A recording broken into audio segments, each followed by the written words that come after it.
a site first occupied by the Romans 2,000 years ago, a royal residence since the 12th century and a grand royal palace of the Stuart monarchs. Intrigue, deception, war, births, deaths, laughter and tears have all taken place in this grand structure. This is Linlithgow Palace.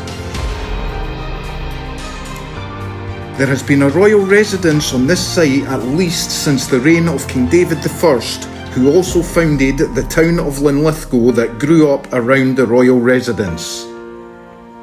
In 1296, Edward I of England invaded Scotland and started the Scottish Wars of Independence. Peace in Linlithgow was shattered, and Edward had a formidable defence built around the royal residence known as the Peel, which was a timber balustrade. It was built in 1302. The site of the royal manor was an ideal military base for securing supply lines between Edinburgh and Stirling castles.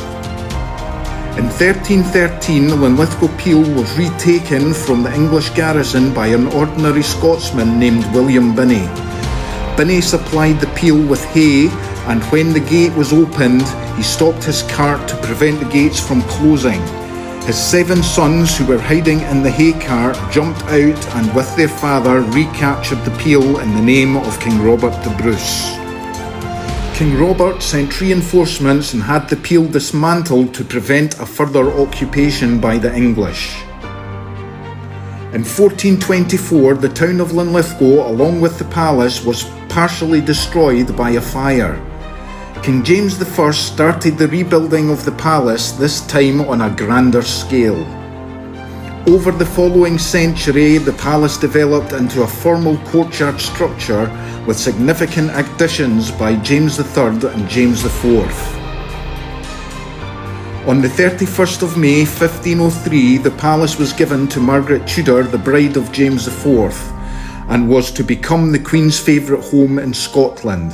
Their son, who would become James V, was born at the palace in April 1512. In 1538, King James V had the grand 3-tiered fountain built in the courtyard. Mary, Queen of Scots, was born at Linlithgow Palace in December 1542. Worried about enemies trying to take Mary, she was taken to Stirling Castle on the 26th of July 1543 for her safety, escorted by the Earl of Lennox and an armed force described as a great army. As an adult, Queen Mary often visited Linlithgow Palace but never commissioned new building works here. James VI held a parliament in the Great Hall in 1585, which was the first gathering of the whole nobility in the palace since his grandfather James V. After the union of the crowns in 1603, the royal court moved to London and Linlithgow Palace was very little used. In 1607, the North Range collapsed. However, King James had it repaired between 1618 and 1622. By 1688, parts of the palace were again described as ruinous, and its swan song came in the September of 1745 when Bonnie Prince Charlie visited, as he marched south with his Jacobite army. It is said the 3-tiered fountain built in 1538 was made to flow red with wine. The Duke of Cumberland's army destroyed most of the palace buildings in January 1746 by accidentally setting fire to it due to lamps being left on the straw bedding.